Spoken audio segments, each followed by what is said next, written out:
Yeah! We're back. This is Farm Talk Friday. It's February 20th, 2026. We are done with our 5 year. 5 year. 2 year. Of what? Anniversary of Farm Talk Friday? Yeah. I don't know. Yeah, I think so. 5 years? Isn't that what I said? Yeah, maybe. Yeah, 5 year anniversary. Wow. We're into our 6th year. We moved down here from Los Angeles. I'm Ken Jordan. This is my beautiful wife, Giovanna. We moved down here from Los Angeles 10 years ago. This is not only the... Is this our anniversary day? This is not only the Okay. 5 year anniversary of Farm Talk, but it's the 10 year anniversary of moving down here from Los Angeles. That was February 16th, 2016. So wow. Here we are. We're in Costa Rica.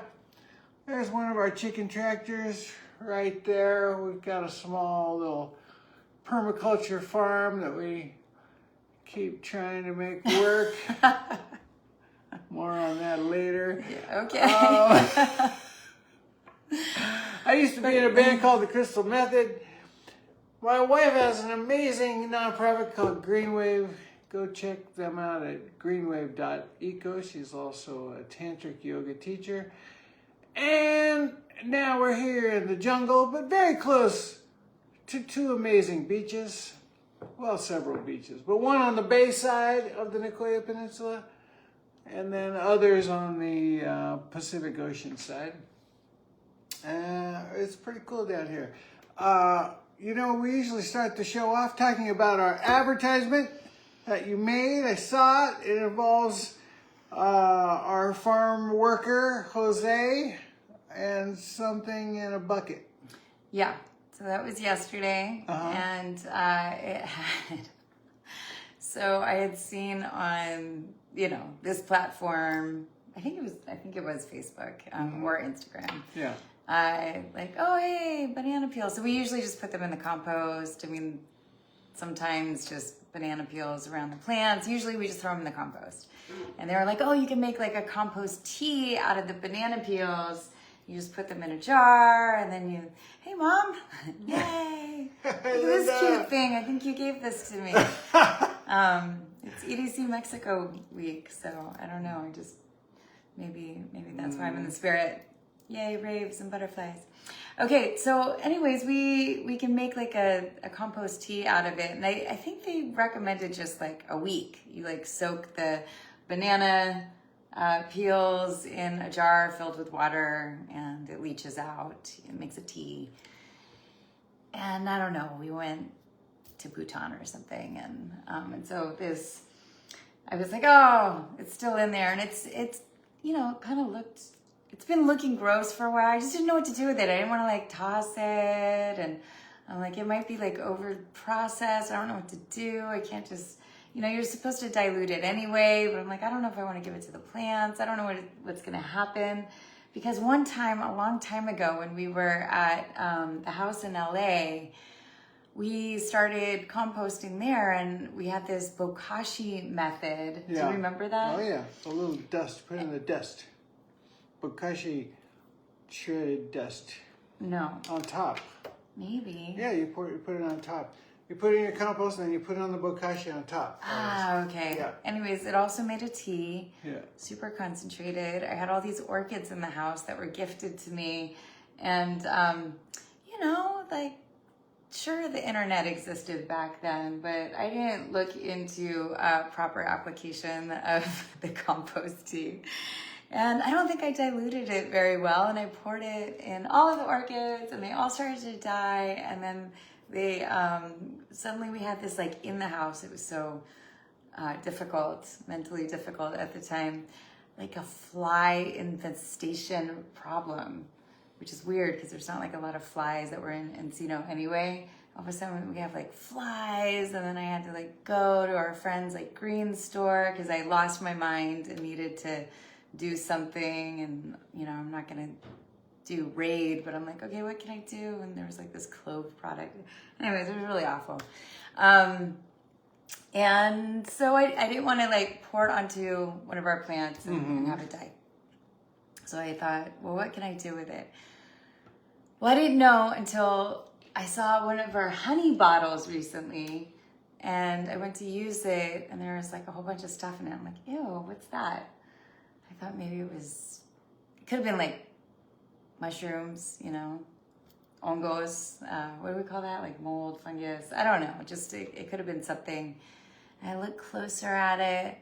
That's a whole bunch of the tiny, tiny ants that we get who had all suicided, I guess, blissfully into the honey, like thousands of them. Oh, yeah, I remember that. And so I was like, oh, well, maybe this is an opportunity. I'm going to use the honey and this stuff and dilute it in like big buckets. And then we have these compost piles. We have several compost things happening in our compost world. We have a whole area dedicated to compost. And we have at least 3 different piles of different methods going. And so I just thought, I'm gonna make a solution and pour it over the ones that are kind of like outside, and then put more leaves on it, and hopefully it'll accelerate the breakdown. But there's nothing really that could go wrong aside from like it attracting a bunch of ants, I think, which is fine because it's outside and I'm used to a lot of ants and navigating them. So that's what our ad was about. All right. Now, next week, Envision starts. We have an amazing, wonderful festival here in Costa Rica every year, most years. It's called Envision. It's kind of like a super mini Burning Man, but at the beach. Yeah, basically. But yeah, it's only like 7,000 people. It's really nice. We're really looking forward to it. That's next week. We will probably be doing Farm Talk from Envision or nearby. Envision House, yeah. Excited about that. Still tickets available if you want to go. I took a look at my sweet potato yams again today. I would like to formally call it on that attempt. Okay. I have to buy new donor potatoes, and I gotta sink them farther into good soil. Did you watch a new video about it? No, but they I want you to see my videos that I liked. they look like fossilized rocks. I know, I looked at They them look the like other fossilized day. rocks. And I was like, I don't think this is going very well. So anyway, what we're talking about is we have these Potato bags. potato bags where you grow potatoes in bags, and I've got this flap, you know, where you can harvest them from below. Looks really cool. We just got to get them started. Yeah. It's going to be awesome. So And who knows, maybe it's a scam, but I don't think it no, is. it's not a scare. It's just you know, the weather here is difficult, and I don't think I did it properly to start with. So I'm going to watch some more videos, and we just need to get them started before we put them into the bag with the good soil, and then it's going to be sweet potato paradise. Yeah, so Ken's having the same problem. So before we went on our big trip in October, I was like, okay, we're going to do the potato bags. And I'm kind of getting myself ready, but not really. And then like 2 days before we go, I'm like, okay, I'm doing this potato bag thing. And then I watch videos and I'm like, oh, you can't just do it. Like, you don't just do the potato bag. Like, you have to wait for them to sprout, and then you transfer them, and it's a whole thing. And so that project, I already talked about it, but like I planted them in our starter box, and then we have these beautiful plants that we still have with like cascading leaves, but I don't know where the potatoes are. Yeah. And the donor potatoes on those ones turned into fossilized rocks also, but we have those plants. Okay.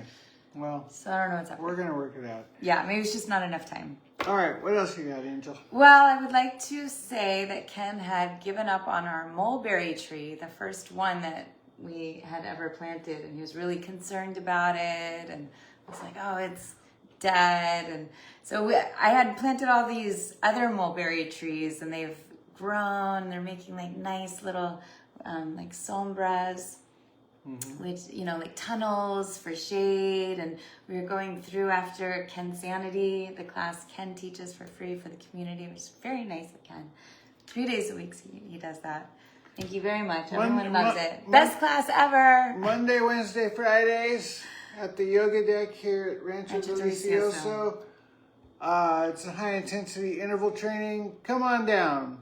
It's the hardest class you will ever love. Yeah. So anyway, so we would go through the mulberry alley and take the mulberries, and so that was fun. But then we went to go check on our original tree, and it wasn't producing at the time. And Ken's like, oh no, it's dying. And I said, no, maybe it's on a different schedule. Sometimes the trees are on different schedules. He was convinced that it was dying, and it's not. I took photo evidence and sent it to Ken. I did see that. And it's filled with mulberries. I'm ready to eat them. Yeah, they're not ready yet, but you can see the stars. They're fuzzy and like white right now, and then they end up turning like light pink and then darker pink, and then you want them like when they're really dark. And then right now we have going off our Blackberry Jam, so that's really exciting. You can't really do much with the Blackberry Jam. Well, you just put it in aside your mouth. from eat them and get like the pleasure of like when you're walking around, it's fun. Yeah, you don't really eat them. You kind of pop them in your mouth, kind of smush them. out the juice, The jam. It's like a jam. And then spit out the seeds. Yeah. They're like a novelty fruit. Yeah. In other news, it's really hot here. I don't know if you can tell. Yeah, Ken has all these strategies going of, like, we're in our little studio, so you saw him maybe at the beginning, like, turning off the AC, but he had, like, the blinds, or whatever these things are called, curtains. I was like, are we opening? He's like, oh, yeah. I just want at the very last minute to open them up because of the heat. And I understand. It is very hot right now. Very hot. So in other news, everything's just starting to get drier and browner, and it's only mid-February, which is always a little concerning because you're like, oh man, guys, come on, you gotta make it all the way to May.